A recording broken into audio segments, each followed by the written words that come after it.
नमस्कार, जय हिंद, वंदे मातरम। आप सभी विद्यार्थियों का स्वागत है आपके अपने यूट्यूब प्लेटफॉर्म उदय एजुकेशन में।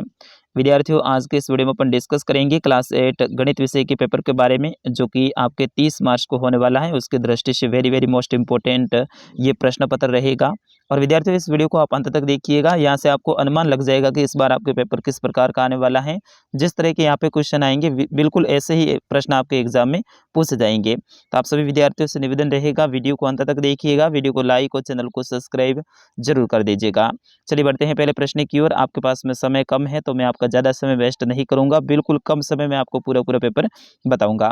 पहला प्रश्न है -11/15 इंटू -3/7 बराबर -3/7 इंटू -11/15 के अंतर्गत उपयोग किए गए गुणधर्म का नाम लिखिए। तो इसमें कौन सा गुणधर्म है वो उपयोग किया गया है? तो विद्यार्थियों, इसका सही आंसर होगा ऑप्शन नंबर अ, गुणनक्रम विनिमयता जो गुणधर्म है इसका उपयोग किया गया है।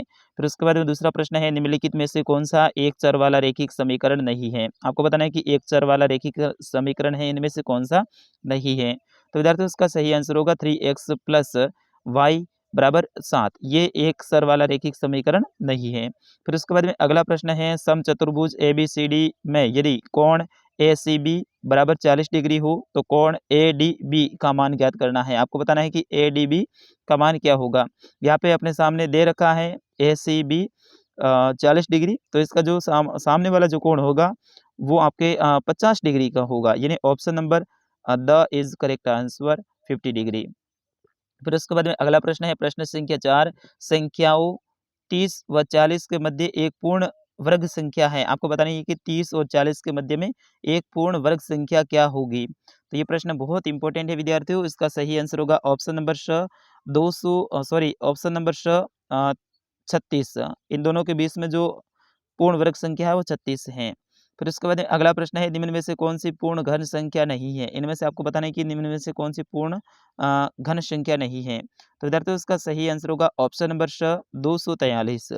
ठीक है। फिर उसके बाद में अगला प्रश्न है, 60 विद्यार्थियों में से 25% गणित में रुचि रखते हैं, तो गणित में रुचि नहीं रखने वाले विद्यार्थियों की संख्या कितनी होगी? 60 विद्यार्थी हैं, उनमें 25% हैं वो गणित में रुचि रखते हैं, तो प्रतिशत निकालना है।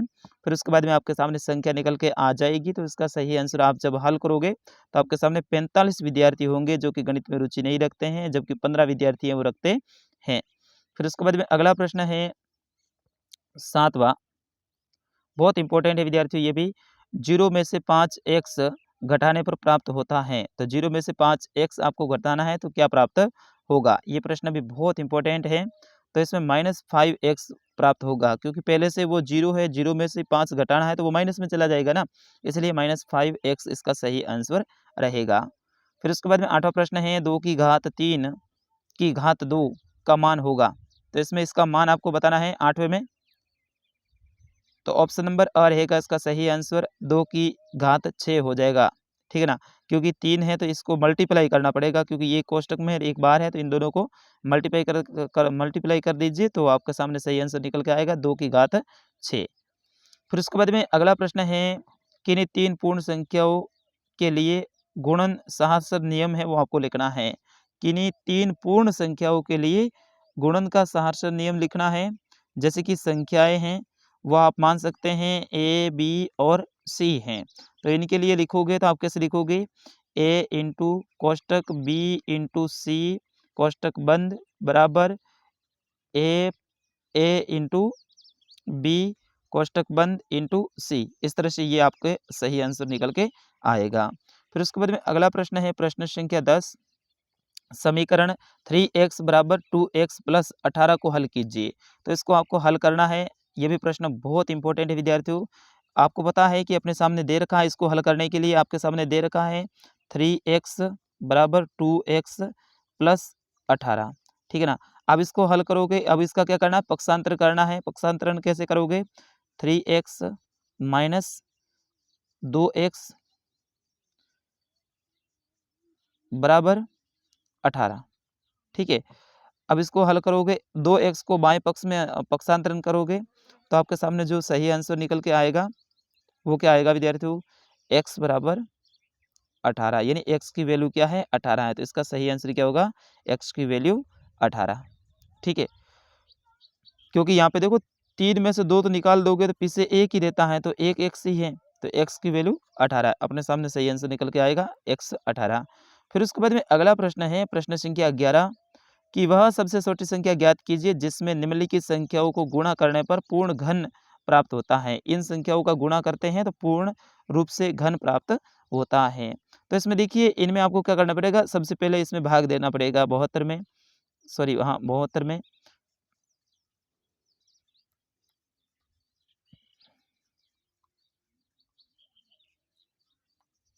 अब 72 लिख दीजिए यहाँ पे, ठीक है। और इसमें आप दीजिए 2 का भाग 36, 36 में 2 का दीजिए 18, 18 में 2 का दीजिए 9, 9 में 2 का जाएगा नहीं, 3 का दीजिए 3, और 3 में 3 का दीजिए एक बार। अब इसको गुणा कर दीजिए, जैसे कि 72 बराबर 2 इंटू 2 इंटू 2 इंटू 3 इंटू 3। तो इसमें देखो 2 3 बार आया है, इसका मतलब है कि जो इसका पूर्ण घन बनाने पे जो अपने सामने सही आंसर निकल के आएगा, ये 3 अलग है ना, इसलिए इसका 3 होगा, ठीक है ना। इसका सही आंसर क्या होगा, 3 से गुणा होगा, ठीक है। और फिर उसके बाद में 100 है, तो 100 में आप जब इसको इसी तरह से निकालोगे तो इसका सही सही उत्तर निकल के आएगा 2 इंटू 5 बराबर 10, ठीक है। फिर उसके बाद अगला प्रश्न है प्रश्न संख्या 12 निम्नलिखित अनुपात को प्रतिशत में परिवर्तित कीजिए। ये अनुपात हैं, क्या है अनुपात, अनुपात 2 अनुपात 3, इनको प्रतिशत में व्यक्त करना है। तो इसका जो प्रतिशत निकल के आएगा वो आएगा 66.2/3%। ये आपके सामने सही आंसर निकल के आएगा। फिर उसके बाद में 13वां प्रश्न है निम्नलिखित कथनों को पढ़कर सत्य और असत्य में से उपयुक्त के आगे सही चिन्ह लगाना है। पहला है 12 डिग्री 12 की घात 0 का मान 1 होता है, तो इसका सही आंसर क्या, ये सत्य है, बिल्कुल सत्य है। फिर उसके बाद में -4 बड़ा कोष्टक बंद की घात -2 का मान 1/16 होगा, क्या ये सही है, ये भी सही है। आप इसको हल करोगे तो आराम से आपके सामने उत्तर निकल के आएगा सत्य। फिर उसके बाद में तीसरा देखिए 3 की घात 3 इंटू 3 की घात 4 इंटू 3 की घात 5 का मान 3 की घात 30 है, तो ये गलत है क्योंकि 3 की घात 30 नहीं होगा, क्योंकि इन घातों को क्या करना है, आपको जोड़ना था। तो 3 और 4 7, 7 और 5 कितना होता है, 7 और 5 12, तो 3 की घात है वो 12 आपके सामने सही आंसर निकल के आता था, लेकिन यहाँ पे 30 दे रखा है तो ये असत्य है। फिर उसके बाद में ये वाला है, इसमें देखिए 2 की घात 3 कोष्टक बंद 2 का मान होगा, तो इनका मान आपको ज्ञात करना था, तो का मान 2 होगा, ये गलत है, ये भी असत्य है, क्योंकि इनको क्या करना था, आपको मल्टीप्लाई करना था। जैसे कि 2 की घात 3 इंटू 2, 3 इंटू 2 कितना होता है 6, तो 2 की घात 6 इसका सही आंसर था, जबकि यहाँ पे मान 2 ले रखा है, इसका मतलब ये गलत है। फिर उसके बाद में अगला प्रश्न है प्रश्न संख्या 14 रिक्त स्थान की पूर्ति कीजिए, इन्हें खाली जगह को भरना है। तो पहले में सभी चतुर्भुज के सभी अंतःकोणों के मापों का योग 540 या 360, 360 होता है, तो यहाँ पे 360 भरना है। फिर उसके बाद में एक चतुर्भुज में विकिरणों की संख्या 2 या 3 होती है, कितनी होती है विद्यार्थी, 2 होती है। एक चतुर्भुज में विकिरणों की संख्या 2 होती है। समांतर चतुर्भुज के सम्मुख कोण ए व सी हो तो कोण ए या फिर सी, इसमें सही आंसर क्या होगा वो आपको बताना है। तो इसमें आपका सही आंसर रहेगा कोण ए बराबर कोण सी होगा, ठीक है ना, ये वाला कोण ए और कोण सी बराबर होगा। एक आयत के विकर्ण ए सी बी डी हैं, तो यदि ए सी 10 सेंटीमीटर है तो बी डी का मान ज्ञात करना है। तो वो 10 सेंटीमीटर है, तो आपका जो बी डी है इसका भी मान कितना होगा, 10 सेंटीमीटर होगा, क्योंकि वो समांतर चतुर्भुज है, आमने सामने की भुजा बराबर होती हैं। फिर उसके बाद में अगला प्रश्न है खंड अ, इसके अंतर्गत आपको इनको मिलान करना है खंड ब से, जैसे कि 4 इंटू 7p, तो इसका मिलान करोगे तो आपके सामने पहले में है वो ऑप्शन 2 से मिलान होगा, दूसरा इसमें ऑप्शन 3 से मिलान होगा, सी है ऑप्शन 4 से मिलान होगा, और डी है ऑप्शन 1 से मिलान होगा। इस तरह से आपको इसको मिलान करना है। फिर उसके बाद में 16वां प्रश्न है एक दंड आलेख दिया है, ये दंड आलेख दिया है, इसमें 2003-4, 2004-5, 2005-6, 2006-7 और 7-8 इसमें शैक्षिक वर्ष है, कक्षा 8 के विद्यार्थियों की संख्या इसमें इतनी थी, इसमें इतनी थी। तो अब आपके प्रश्नों के उत्तर देने हैं। इस दंड आलेख द्वारा क्या सूचना दी गई है? तो आपको इसमें बताना है कि इसमें क्या सूचना दी गई है। तो दिए गए दंड आलेख में शैक्षिक वर्षों में कक्षा 8 में छात्रों की संख्या दी गई है। फिर उसके बाद में दूसरा इसमें है कि किस वर्ष में विद्यार्थियों की संख्या अधिकतम वृद्धि हुई है। तो यहाँ पे आप देखोगे 2007-8 में देखिए 350 है, ठीक है ना। तो यहाँ पे आपको लिखना है 2007-8 में अधिकतम संख्या की वृद्धि हुई है। फिर उसके बाद में अगला है कि बताइए कि यह सत्य है या असत्य 2005-6 में विद्यार्थियों की संख्या 2003 की संख्या में दुगनी हुई है। क्या यह सत्य है या फिर असत्य? तो ये असत्य है। आप देखोगे 2003 में 100 विद्यार्थी थे, जबकि 5-6 में 250 थे। मतलब दुगनी क्या इससे भी ज़्यादा हुई है, इसलिए ये गलत है, असत्य है। इस तरह से ग्राफ को देख के आपको उत्तर देना है। फिर उसके बाद 17वां प्रश्न है अभाज्य गुणनखंड विधि से 1764 का वर्गमूल ज्ञात कीजिए। इसका आपको वर्गमूल ज्ञात करना है, ठीक है ना। तो इसको भी आराम से आप कर सकते हैं, बिल्कुल ईजी है विद्यार्थियों। देखिए यहाँ पे रिक्त स्थान दे रखा है, आपके कॉपी में भी इसी तरह से पेपर में ही रिक्त स्थान आएगा, उसमें ही आपको आंसर निकालना है। इसका आंसर आप निकालोगे तो आपके सामने निकल के आएगा उत्तर 42 आएगा, ठीक है ना। फिर उसके बाद में अगला प्रश्न है किसी समांतर चतुर्भुज के 2 आसन कोणों की माप बराबर है, समांतर चतुर्भुज के सभी कोणों का माप ज्ञात करना है।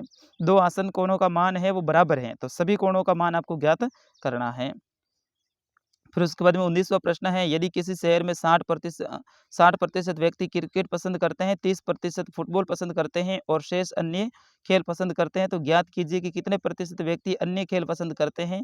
यदि कुल व्यक्ति 50 लाख है तो प्रत्येक प्रकार के खेल को पसंद करने वाले व्यक्तियों को यथार्थ संख्या ज्ञात कीजिए। तो इसको आप ज्ञात करोगे तो बहुत बड़ा ये लंबा उत्तर है, आपके 4 नंबर का प्रश्न है ये। फिर उसके बाद में 20वां प्रश्न है माल से लदा हुआ एक ट्रक 25 मिनट में 14 किलोमीटर चलता है, यदि चाल वही रहे तो वो 5 घंटे में कितनी दूरी तय करेगा। आपको पता है कि 25 मिनट में 14 किलोमीटर चलता है। सबसे पहले 1 घंटे में निकाल लीजिए, फिर उसके बाद में 5 घंटे का आप निकाल लीजिए। तो इस तरह से आप निकालोगे तो 5 घंटे में है ये 168 किलोमीटर चलेगा, ठीक है ना। ये प्रश्न बहुत इंपॉर्टेंट है, दूरी और चाल वाला अभी भी आपके पास में समय है, इसको याद कर लीजिएगा। इस तरह के प्रश्नों को कैसे हल किया जाता है पासबुक में आप देखिए अच्छे से। फिर उसके बाद में 22वां प्रश्न है, इसमें पाई चार्ट आपको बनाना है। और फिर उसके बाद में 23वां प्रश्न है निम्नलिखित व्यंजकों के गुणनखंड ज्ञात करने हैं। तो ये प्रश्न बहुत इंपॉर्टेंट रहेगा, ठीक है ना। फिर उसके बाद में 24वां प्रश्न इस तरह का आएगा। तो विद्यार्थियों ये था कक्षा 8 का गणित विषय का पेपर, पूरा पेपर मैंने आपको बता दिया है। ऐसा ही पेपर इस बार आपके एग्जाम में आएगा। अगर ऐसा पेपर नहीं आए तो बाद में आप मुझे कमेंट करके ज़रूर बता दीजिएगा। फिलहाल के लिए इस वीडियो में इतना ही। नमस्कार, जय हिंद, वंदे मातरम।